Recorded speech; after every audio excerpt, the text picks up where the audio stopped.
Gracias por estar con nosotros nuevamente en Conceptualizando. Como siempre, compartimos con ustedes un pensamiento de sabiduría, iniciando el programa. Siembra tu semilla en la mañana y no dejes de hacerlo en la tarde, pues no sabes cuál de las dos dará resultado. Es interesante pensar que hay que saber cuál semilla y hay que saber también cómo sembrar la semilla. Y en este sentido debemos tener presente que si nos situamos en la mente del emprendedor, en la mente de aquellas personas que quieren utilizar sus talentos para encontrar a quien servir con ellos y poder crear un oficio que le permita sobrevivir, que le permita vivir, que le permita crecer, pues entonces va a tener que conseguir algunas cosas que son fundamentales. Necesita un mercado, necesita un método, necesita una estrategia de comunicación, necesita informar al público, vencer objeciones, cerrar ventas. Pero, ¿qué queremos decir con estos conceptos? ¿Qué significa eso de tener un mercado, de poder estar penetrando en un mercado? ¿Qué es eso de un mercado? Se dice que un mercado son personas que tienen necesidades, que tienen dinero para gastarlo, cubriendo esas necesidades, y que tienen la voluntad de gastar el dinero en esos productos o servicios que satisfacen esas necesidades. Si falta cualquiera de estas cosas, no hay mercado. ¿Qué es esto de que se necesita un método? Pues bien, se pudiera tratar de alguien que desea convertir en materia prima un producto terminado. Se puede tratar de alguien que mezcla un producto con otro, una sustancia con otra, hasta que obtiene un producto final. Se puede tratar de un servicio. Ese servicio puede tener múltiples características, pero en cada uno de ellos usted va a necesitar un método, es decir, un procedimiento que es el que le permite a usted brindar el servicio. Una estrategia de comunicación, pues la gente necesita saber que existe algo nuevo, que se está ofreciendo, que lo tiene usted, que lo ofrece usted, y para ello tiene que buscar los medios adecuados para hacer llegar el mensaje a ese público, a esa audiencia que pudiera estar interesada. Además, informar correctamente al público sobre el servicio que usted ofrece. No es cualquier información, son informaciones específicas, aquellas que le interesan a esa audiencia, la que seguramente tendrá usted que elegir para comunicarse adecuadamente con su público. Tendrá que captar la atención de sus primeros clientes potenciales y en esa conversación comenzar probablemente no solamente a explicar los beneficios del producto o del servicio que usted ofrece, sino también a vencer objeciones. Porque se trata de que tenemos ahora un consumidor cada vez más inteligente, un consumidor que compara los bienes y servicios que están en el mercado con esa oferta que usted le está haciendo. Que si es un producto nuevo, pues probablemente va a tener un poquito más de cuidado antes de tomar la decisión de compra. Por lo tanto, vencer objeciones va a ser un proceso lógico. En ese proceso de venta que usted está teniendo de esa idea, de ese servicio, de ese producto, que es algo nuevo para un público que no conocía. Y al final va a poder entonces cerrar la venta. Pero antes de dar estos pasos, antes de iniciar con este proceso de comercialización, hay todo un tema de diseño de un concepto, que es lo que se le quiere vender al público, que es lo que se le quiere llevar a la audiencia, al potencial cliente. Y ese diseño se va a convertir entonces en un bien o en un servicio.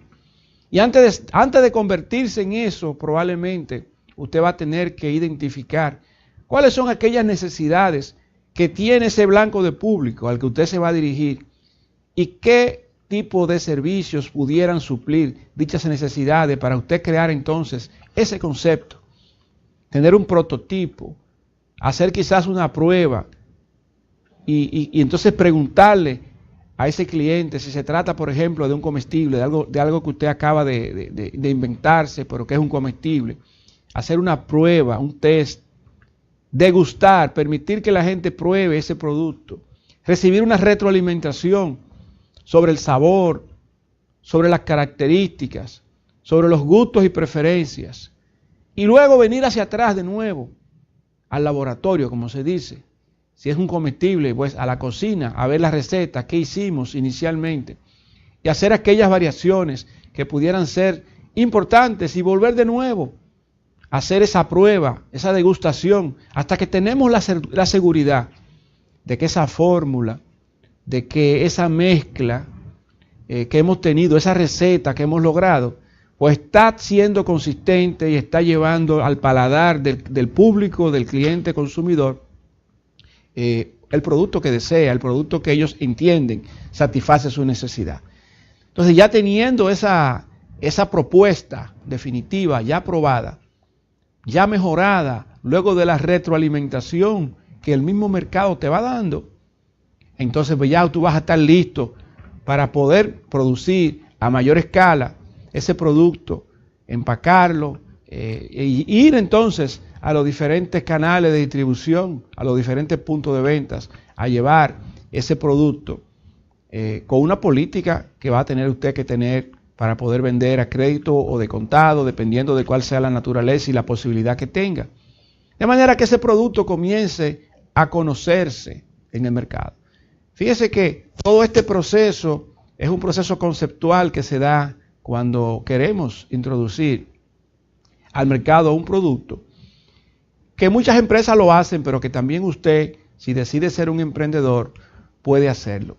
Sin embargo, hay que tener presente que no todo es color de rosa y que se necesita mucha disciplina para poder ser un emprendedor eficaz. Y de esas cosas pues quisiera hablarles. ¿Cuáles son los riesgos de ser un emprendedor? Se dice que conviene que la persona que va a ser emprendedor pues tenga experiencia, trabajando probablemente como empleado en una empresa, en una entidad que hace aquello que usted quiere dedicarse, cogiendo esa experiencia, haciendo las cosas, aprendiendo, equivocándose, levantándose, recibiendo capacitación y logrando la excelencia trabajando para otra persona, pues entonces usted estará listo probablemente para usted iniciar su propia aventura y convertirse en un emprendedor. Pero independientemente de esto, hay riesgos que se corren y el emprendedor tiene que saberlo. Por ejemplo, cuando una persona deja un empleo donde tiene una entrada segura y se decide a dedicarse a ser emprendedor de tiempo completo, obviamente pierde la entrada segura que tenía. El seguro médico, el seguro de vida, todas esas cosas que tenía, se paraliza el plan de pensiones, pues ya no siguen llegando esos descuentos que iban ahí. Entiendo que lo que es seguro, pues se queda cubierto solamente por 3 meses, por ley.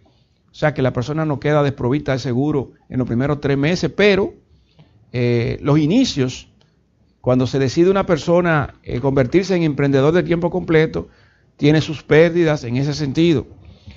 También hay otro tipo de pérdidas que tienen que ver con los símbolos de la posición social que la persona tenía. Hay personas que hacen carrera en una empresa y llegan a alcanzar buenos niveles gerenciales y al cabo del tiempo, pues esa persona decide ser emprendedor, pues entonces hay cosas que se pierden automáticamente.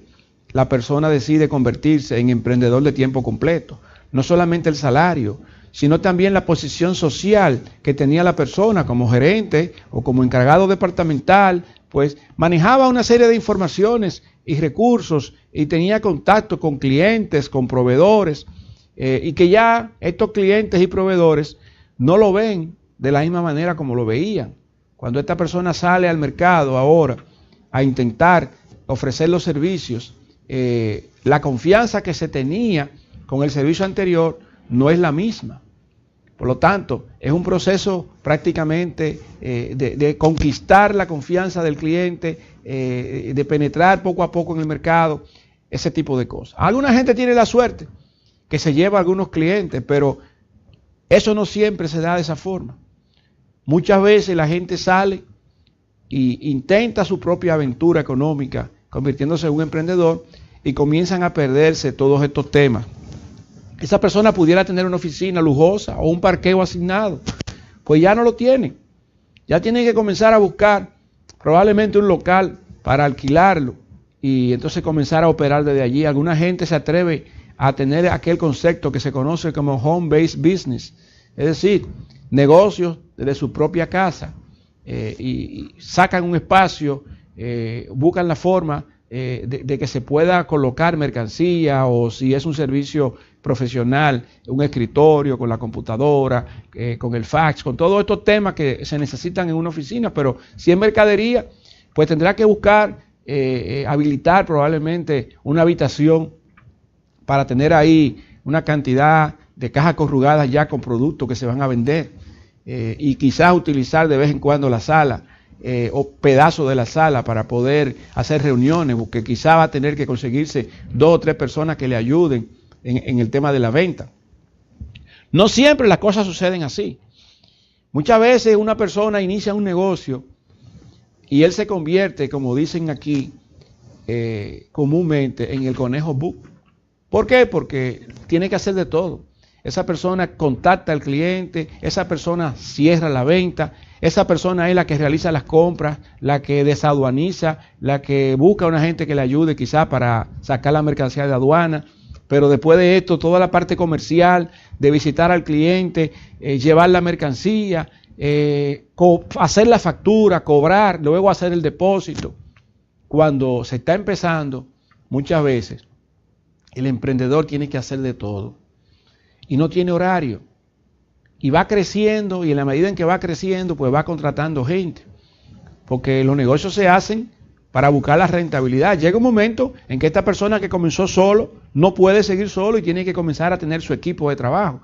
Personas que se comprometen, que colaboran, que reciben una paga fija, y ya comienzan entonces a verse los problemas típicos del emprendedor, porque ya cuando se tiene una carga fija es un compromiso, esa nómina, esos gastos fijos que se tienen, de agua, luz, teléfono, energía, servicios de internet, una cantidad de servicios que son necesarios, un seguro médico, cumplir con la seguridad social, servir de agente de retención para todo lo que es impuestos sobre la renta, darle seguimiento a una serie de servicios que son básicos dependiendo del tipo de operación, del tipo de negocio en el que esté. Si es una empresa de compra y venta, pues va a estar al tanto, va a estar chequeando informaciones, recibiendo ofertas, cotizaciones, negociando con suplidores. Todas estas cosas son básicas para el emprendedor.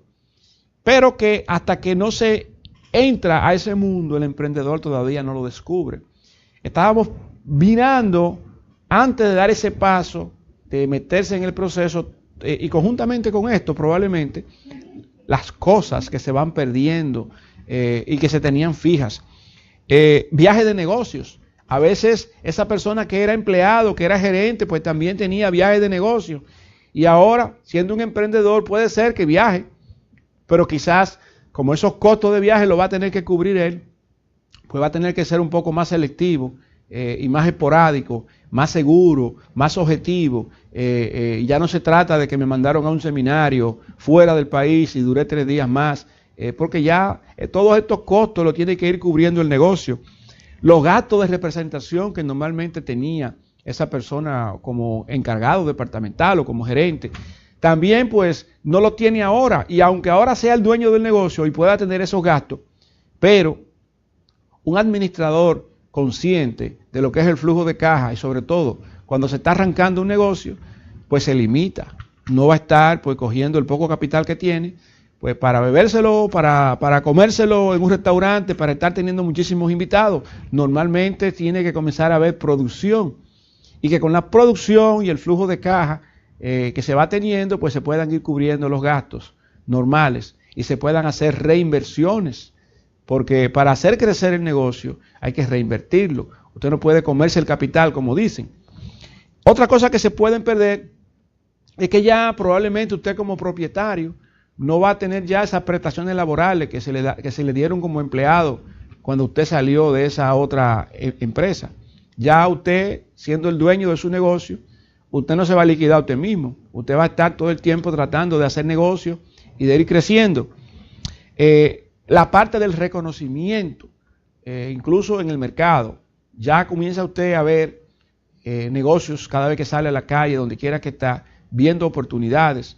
Ya a usted no hay que recordarle ni darle seguimiento, porque usted está ya inmerso y comprometido con hacer crecer su negocio. En ese sentido, pues, el emprendedor también puede perder la antigüedad en el trabajo. Hay personas que venían haciendo carrera, que le faltaban quizá 10 años, 5 años para jubilarse, pero ahí es el momento donde tomó la decisión de convertirse en emprendedor. Todo ese impulso de la carrera, esa persona que quizá tenía la posibilidad de ascenso dentro de la empresa, pero decidió independizarse, como aquí decimos, y decidió convertirse en emprendedor, o comenzó a ser emprendedor conjuntamente con ser empleado, pero llegó un momento en que el tiempo no le estaba dando para las dos cosas y tuvo que tomar una decisión. Entonces, ese impulso de carrera, pues muchas veces se puede perder cuando se toman estas decisiones. Se puede recibir, y eso creo que le pasa a mucha gente, un ingreso inferior en el principio, o sea, un ingreso muy inferior al que tenía probablemente iniciando. Entonces, eso también trae como consecuencia, pues, que haya un manejo más estricto de ese capital de trabajo. Se pueden perder incluso activos personales. Esta parte es crítica y es muy importante, pues, tener en cuenta esto, evitar esto específicamente. Hay personas que inician un negocio y arriesgan todo lo que tienen. Y yo creo que eso puede ser un error. De hecho, en algunas conferencias que he escuchado, dándole consejo a emprendedores, grandes empresarios, han planteado que hay que comenzar con un capital bajo. Es decir, no arriesgar todo el capital que se tiene, porque usted no sabe cuál va a ser la respuesta que realmente le va a dar el mercado. Usted no sabe si su producto va a tener una pegada tan grande que el mercado lo va a recibir y lo va a coger y usted va a poder seguir evolucionando. Puede ser que no, puede ser que sí. Entonces, ¿por qué arriesgar tanto capital? Y con esto pudieras incluso perder los activos, porque mucha gente coge un préstamo con garantía a esos pocos activos que tiene, le va mal y entonces no puede pagar el préstamo y entonces pierde también esos activos que hipotecó. Seguimos en breve en Conceptualizando. Seguimos en Conceptualizando. Vamos ahora a tocar un poco un tema también relacionado con la economía y con los negocios en nuestro país. Se ha hablado en algunas ocasiones y hemos comentado también en otros momentos sobre el tema de la ventaja competitiva y la ventaja comparativa. Siempre se está hablando de competitividad, de la importancia que tiene la competitividad. Sin embargo, no es por decreto que las cosas se consiguen. Ciertamente, las exportaciones son necesarias para la República Dominicana porque tenemos un presupuesto deficitario. Normalmente nuestro tema de balanza comercial se da porque importamos más de lo que exportamos. Sin embargo, cuando se plantea exportar más, no es una decisión que toma el empresario que decide exportar, pues no sabe cuál va a ser la decisión de compra que va a tomar el cliente. Tiene que competir, tiene que ser competitivo en precio, calidad, garantía, cantidad. Toda esta mezcla, y además de la calidad del servicio que se ofrece, la manera como se ofrece el servicio, porque una cosa es la calidad del producto, que tiene que ver con las especificaciones técnicas, es decir, con la calidad de producción, de la producción del producto. Y otra cosa es la calidad del servicio, que tiene también que ver con las garantías. Entonces, para usted poder tener un producto que compita en los mercados internacionales, usted tiene que cumplir con una serie de estándares de calidad, tanto en la parte de manufactura como en la parte de la forma como se entrega el producto o el servicio al consumidor final. En ese sentido, hay que tener muy en cuenta que no se trata de una decisión que toma quien quiere exportar, sino de una selección que hace el cliente de sus suplidores, que es cada día más informado, que cotiza, que compara precios, que compara calidad, y un producto de marca mundial realmente tiene también una inversión enorme en cuanto a la marca, en cuanto al apoyo financiero y mercadológico que tiene, en cuanto a temas de investigación y desarrollo, que muchas veces los productores locales no tienen. Nosotros hemos crecido en todo lo que es industria en República Dominicana, con el tema que inició hace ya varias décadas, con la sustitución de importaciones. Productos que se importaban, pues vamos a fabricarlo aquí. Y en ese modelo de sustitución de importaciones, se basó esa industrialización incipiente que fue desarrollándose en los diferentes parques industriales en República Dominicana, con algunas leyes de incentivos que le permitían la importación sin pagar impuestos de materia prima o de maquinarias y equipos. Pero que con todo el cambio que ha dado la economía a nivel mundial y sobre todo con la apertura económica, los tratados de libre comercio, todo este tema de proteccionismo, cuando hablamos de proteccionismo, estamos diciendo que los países protegían la producción nacional subiendo los impuestos a aquellos productos importados que competían. De manera que el productor nacional tuviera cierta garantía de que el consumidor nacional iba a comprar los productos fabricados localmente. Subiendo los aranceles, entonces prácticamente los precios locales iban a ser mejores que los precios importados. Pero con todo este cambio que ha habido precisamente con el tema de la globalización, libre comercio, tratados, ha sido o debe ser todo lo contrario, en teoría. En teoría, las barreras arancelarias no deberían existir y el proteccionismo tampoco. De manera que exista un libre flujo de bienes y servicios sin barreras arancelarias. No está ocurriendo así en los Estados Unidos. Los Estados Unidos están protegiéndose. Ellos están tratando de que los productos locales sean lo que consuman los americanos. Y sin embargo, por los acuerdos de libre comercio y por el poder de negociación que tienen ellos sobre nosotros quizás no tengamos la fuerza para entonces proteger como ellos protegen al productor nacional. Entonces ahí tenemos nosotros un tema, porque con el cambio que se dio en el modelo económico en los gobiernos, los últimos 3 gobiernos, de convertir la República Dominicana en una economía de servicios, estamos pensando que con esa economía de servicios estamos agregando mucho valor a la economía, cuando realmente estamos hablando de que los sectores de mayor impacto pues tienen que ver con el turismo y tienen que ver con zona franca. Y cuando hablamos de zona franca estamos diciendo que solamente estamos agregando mano de obra, porque zona franca viene al país buscando mano de obra barata. Y si es una mano de obra barata, pues lo más seguro, el salario no será un salario digno. Por lo tanto, los niveles salariales que se pudieran tener por ahí no serían tan plausibles para que entonces tengamos una clase media o una clase pobre que se convierte en clase media en base a esa masa crítica de empleomanía que pudiera venir por ahí.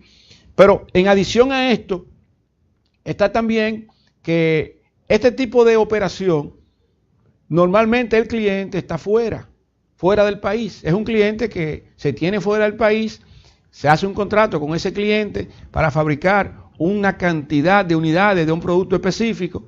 Ese requerimiento llega a República Dominicana, llega todo para ser ensamblado aquí, y aquí se paga por el ensamble o la maquila, como le llaman.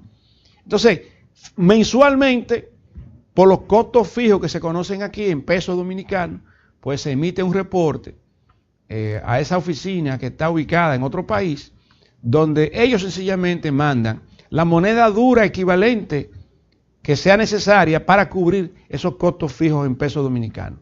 Eso significa que el pago que recibe en dólares por esa factura a ese cliente prácticamente se queda fuera de República Dominicana, y lo que entra a República Dominicana son esos dólares para cubrir los costos fijos, que son la nómina, los gastos específicos, de darle cobertura a esa operación localmente. Si nos vamos al turismo, nos vamos a dar cuenta que un porcentaje alto de lo que ocurre en ese sector tiene que ver con los tour operadores. Y se hablan de paquetes que se venden, que muchas veces también ocurre lo mismo que aquí. Es decir, que prácticamente, como si fuese zona franca, muchos de esos gastos que tienen los hoteles, pues ya están presupuestados, y la gente que trabaja en Contraloría, que maneja el controlling, como se llama, pues envían esos reportes, y de allá se envían los dólares necesarios, pues sencillamente para cubrir estos costos de operar localmente. Pero la gran parte del dinero que tiene que ver con la factura del tour operador, muchas veces se queda fuera del país. Entonces, en ese sentido, cuando comenzamos a pensar cuál es el impacto real que se tiene para nuestra balanza de pago, yo creo que es menor de lo que debía ser si nosotros estuviésemos realizando directamente pues estas transacciones. Entonces, cuando comparamos lo que es el proceso de manufactura de un producto nacional que implica pues la compra de una materia prima y la conversión de esa materia prima en un producto terminado, agregando aquellos materiales de empaque que son necesarios y algunos insumos que son imprescindibles para poder convertir esa sustancia inicial en un producto terminado y en un empaque final. Todo ese proceso de manufactura agrega valor a la economía. ¿Pero qué tenemos? Tenemos un tremendo componente importado en casi todos los elementos que tienen que ver con este proceso de manufactura. Cuando hablamos de componente importado, estamos diciendo que en un porcentaje muy alto la materia prima es importada, los materiales de empaque también, algunos elementos adicionales que se suman a las sustancias específicas que se mezclan, también son importadas. Entonces, cuando se deteriora la moneda dominicana y se aprecia la moneda del dólar, en este caso es la moneda que más se utiliza en el comercio internacional, pues entonces automáticamente el costo primo, que no es más que sumar el costo de la mano de obra con el costo de la materia prima, pues se dispara. Al dispararse el costo primo, el costo unitario de producción de cada unidad de producto fabricado localmente, pues estaría sufriendo un incremento como consecuencia de la devaluación de la moneda. Pero, ¿qué ocurriría? ¿Qué ocurre entonces en la parte de comercialización? Que con un precio de venta que ya se ha fijado para ese producto, con un costo que acaba de incrementarse, el margen de beneficio por unidad vendida cae. Y en ese sentido, la rentabilidad que pudiera estar teniendo la operación, pues va minándose, va perdiéndose, va erosionándose, con la dificultad de que probablemente incrementar el precio para mantener el margen no siempre va a ser posible por aquello de la competitividad. Pues necesitamos tener calidad en el proceso de manufactura, necesitamos tener una marca mundial, necesitamos precios competitivos. Y entonces, las medidas que se pudieran estar tomando para favorecer un modelo económico de una economía de servicio, pues irían totalmente en contra con el modelo o con las políticas que se pudieran estar tomando para favorecer la producción nacional. Por eso, algunas empresas manufactureras, algunas empresas que producen localmente, pues también han comenzado a convertirse en importadores de bienes y servicios, de manera que tratan de compensar aquellos bienes y servicios fabricados localmente con algunos productos que también son competitivos, o han comenzado a crear marcas distintas, de manera que por lo menos tratan con ello pues de reducir esa pérdida que se está teniendo en el margen de comercialización con el precio. Cuando hablamos entonces de competitividad desde el punto de vista de las empresas, como ustedes han visto, se trata fundamentalmente de poder tener un producto de alta calidad a un precio que sea competitivo y para los fines del retorno de la inversión, es decir, a los accionistas se necesita tener rentabilidad. Seguimos en Conceptualizando.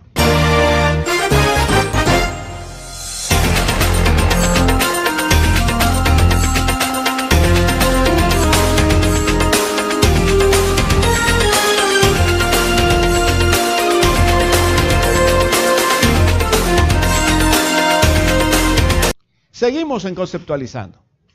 Obviamente, no podemos irnos en el día de hoy sin tocar algunos temas de interés nacional, un poquito alejados a estos temas económicos y de emprendedurismo que tocamos inicialmente.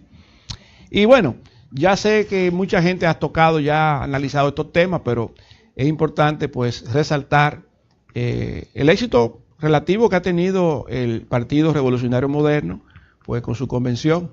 Según la noticia que escuchamos, ya habían sufragado el 80% de los votantes, y siempre las personas que no tienen tendencia a ganar pues tienen sus quejas y sus cosas, pero si uno ve la complejidad de esta convención, estamos hablando de que mucha gente tuvo la oportunidad y la aprovechó pues de candidatearse para optar por una posición directiva en ese partido, mucho más complejo que unas elecciones normales organizadas por la Junta Central Electoral.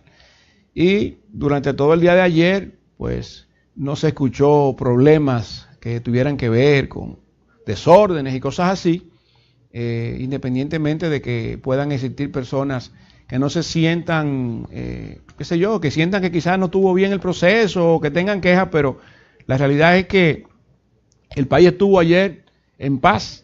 Y yo creo que los resultados que se vayan a dar, pues van a ser acogidos por esa institución. Por otro lado, pues se compartió la encuesta, una encuesta que hay datos de interés, llaman la atención.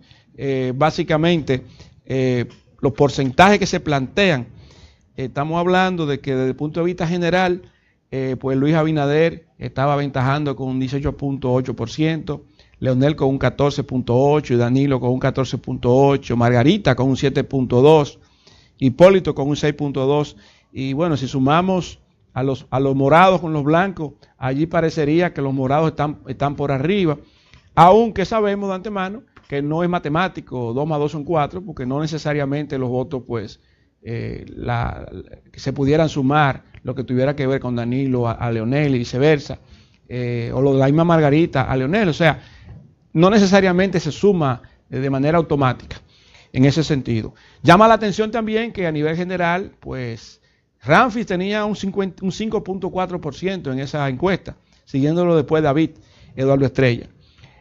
Sin embargo, cuando se bajó ya a la parte de los partidos políticos, abierto, preguntando quién usted quiere que sea presidente de la República, y se habló del PLD, Danilo tenía un 20%, Leonel un 19%, Margarita un 4%. Cuando se cerró, que ya le puso la respuesta a la gente para que marcara por uno o por el otro, entonces ahí no entiendo por qué quedó fuera en esta encuesta de la Gallup, en esa parte, pues dejaron fuera a Danilo cuando lo pusieron en la parte abierta. Y habiendo quedado fuera en ese punto, se ve Margarita con un 27%, Leonel Fernández con un 25.6%, Abel con un 8%, Domínguez Brito con un 3%. Cuando nos vamos al PRM, entonces, porque también se estratificó por partidos políticos más importantes, pues entonces, desde el punto de vista abierto, para que la gente pusiera el nombre y dijera por quién votaría como presidente, Luis tenía un 32%, Hipólito Mejía un 8%.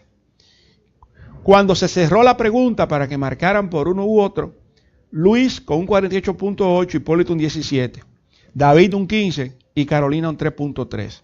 La diferencia que se está viendo, y esta es la primera encuesta que plantea la Gallup durante este proceso, pues es un poquito amplia entre Luis Abinader e Hipólito Mejía. En cuanto a los partidos minoritarios, pues Guillermo Moreno con un 46%, seguido por Eduardo Estrella con un 26%, Max Puig con un 3.4%, y el resto de los partidos pues no llegaron a estar por encima del 0.6%, por eso ni aparecen en ese listado. Realmente es interesante ver cómo, por ejemplo, la figura de Margarita Cedeño pues está alcanzando un porcentaje interesante cuando se hizo esa comparación, quedando incluso por encima de Leonel. Y Margarita ha tenido mucho trabajo, como te digo, en diferentes periodos, como primera dama, como vicepresidente, desde la oficina de la primera dama y esas cosas. O sea que aparentemente el trabajo que Margarita ha hecho, pues ha dejado sus frutos en el electorado o por lo menos dentro de su partido político. En ese sentido, pues vamos a ver ahora cómo comienzan a componerse las fuerzas políticas de la República Dominicana. Llama la atención que los partidos políticos pequeñitos pues no se ven, porcentualmente hablando, no aparecen en el listado. Hay un tema que no podemos dejar de tocar y tiene mucho que ver con la parte del tema haitiano. Yo creo que hay que hacer un alto en el camino. Yo creo que el presidente de la República, Danilo Medina, tiene que tomar el toro por los cuernos. Las cosas no pueden salirse de control. La gente se ha cansado, hay gente tomando decisiones de manera unilateral. Lo que pasó en Pedernales, van a seguir pasando cosas como esta, porque tanto los ciudadanos haitianos como los dominicanos pues vienen con esa historia y con toda esa presión social, muchas veces inducida por las mismas redes sociales, que a veces se publican cosas que uno no sabe si ocurrió ahora, si ocurrió hace mucho tiempo, pero la gente se lleva de esas noticias y obviamente eso como que le inyecta un poco de pasión al tema y se puede salir de control.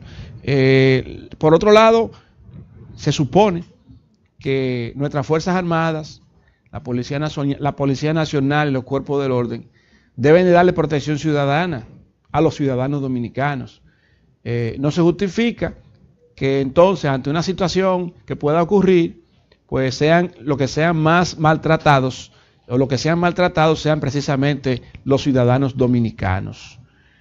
Hace falta en ese sentido mucho temple, porque yo temo que esto siga caminando y que en un momento dado pues se pueda salir de control y que entonces esto que ocurrió en Pedernales, entiendo también que hubo una marcha en Santiago de los Caballeros y lo que se estuvo planteando allí era muy enérgico.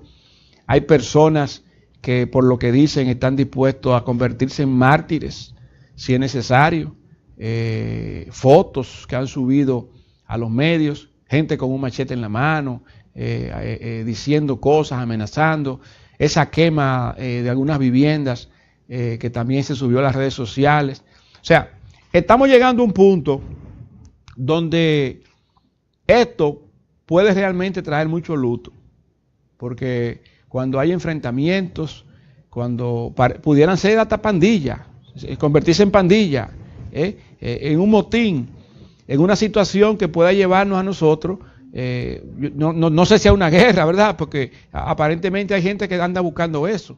Hay gente que aplaude este tipo de cosas, cuando deberíamos estar buscando la paz social. Y claro, nadie puede estar contento con la invasión pacífica que se ha venido denunciando desde hace mucho tiempo y que tenemos de los ciudadanos haitianos indocumentados, el crecimiento geométrico que se ha visto en nuestro país y en nuestras principales ciudades, pues definitivamente debe reducirse, eso debería, pues, como dicen, darle para atrás todo eso. No solamente se trata de sellar la frontera, de que no entren, sino de que aquí en las principales ciudades hay una cantidad de personas que definitivamente están indocumentadas y están creándole una carga mayor a la sociedad dominicana. Ya la gente está teniéndole miedo a los haitianos, déjenme decirle. Ya la gente la gente salía antes a la calle y veía un ciudadano y eran personas tranquilas y tú le pasabas por el lado y no había problema. Ya la gente está pensando un poco más antes de pasar cerca, antes de acercarse, antes de preguntar, antes de esa cotidianidad que se tenía, porque con todas estas cosas que están pasando, la venganza también se puede dar de aquí para allá, de allá para acá. Y cuando estas cosas ocurran, no va a haber freno. No va a haber freno. Entonces, vale la pena hacer un alto en el camino y tomar decisiones que valgan la pena, decisiones creíbles, que la ciudadanía las apoye. Yo fuera el presidente de la República, yo comenzara a hacer muro ahora mismo en la frontera. Comienzo a pegar blog en la frontera, que se vea que hay una intención, una voluntad política para resolver este problema. Me daría un saltico, ¿verdad? De esos viajecitos que se da, sorpresa. Iría a los hospitales, a las maternidades, a ver si es verdad lo que la gente dice. Que de 100 parturientas hay 80, 70 haitianas que vienen a eso y después se convierten o pretenden convertirse en ciudadanos dominicanos. Entonces, ese tipo de visita sorpresa yo creo que también el presidente de la República puede hacer. Fue a Dajabón, en Dajabón prometió cosas, pero que no le cuenten, que él pueda mirar con sus propios ojos estas cosas que se denuncian a diario, para que entonces tenga un poco más de sensibilidad con este tema y se puedan tomar medidas más genéricas. Esto no es un tema de retórica, esto es un tema de acción.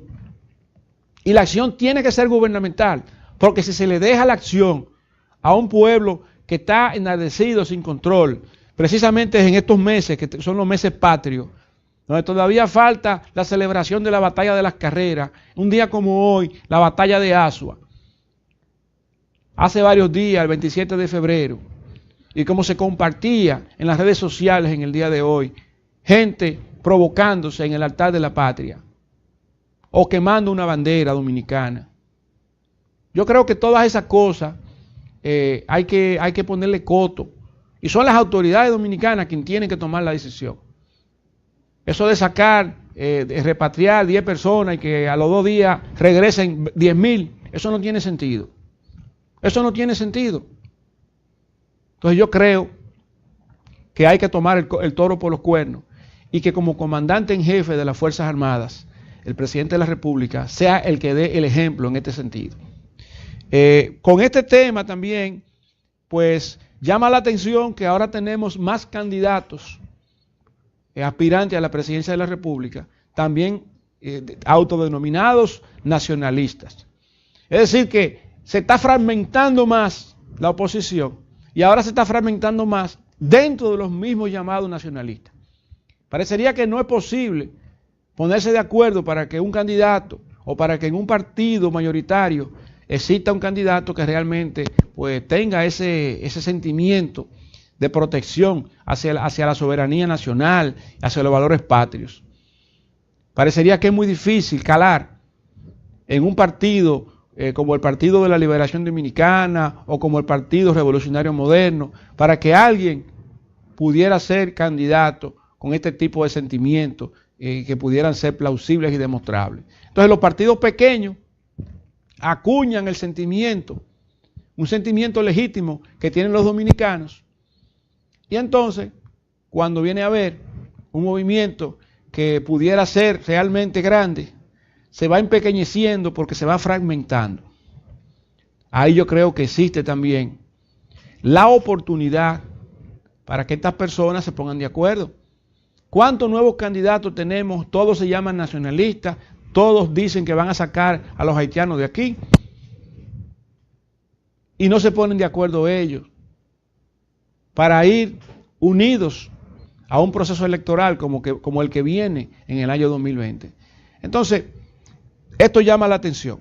Finalmente, y con el mismo tema relacionado al caso de Pedernales, se ha mencionado la no existencia de un tratado de extradición entre la República Dominicana y Haití. Y que la Fiscalía de Haití pues dice que no va a entregar a los sospechosos porque no existe un tratado de extradición.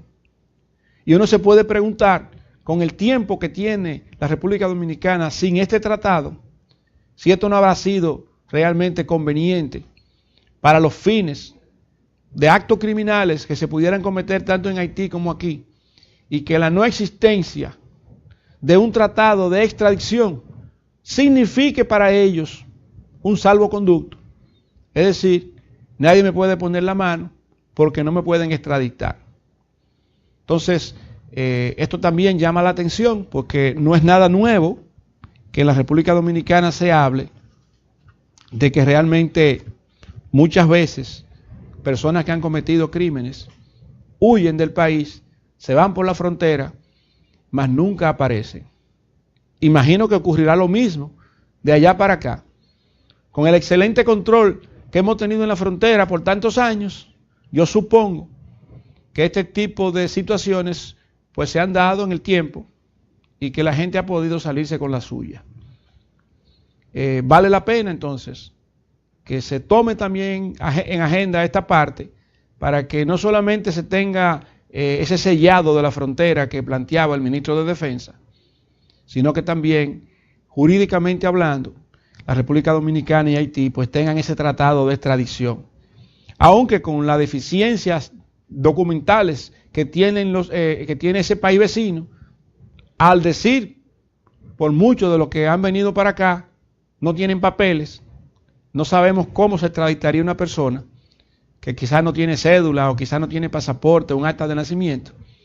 Entonces, no sabemos si esto realmente es real, es casual o es conveniente a los intereses pues de venir para acá, para esta parte de la isla, y entonces luego decir que son apátridas porque no tienen ni documentación haitiana ni documentación dominicana. En este sentido, yo creo que lo que es migración y el Ministerio de Defensa pues deben asumir el control de esta situación para regularizar de una manera efectiva todo este tema migratorio que tenemos con los haitianos. Seguiremos mañana en Conceptualizando.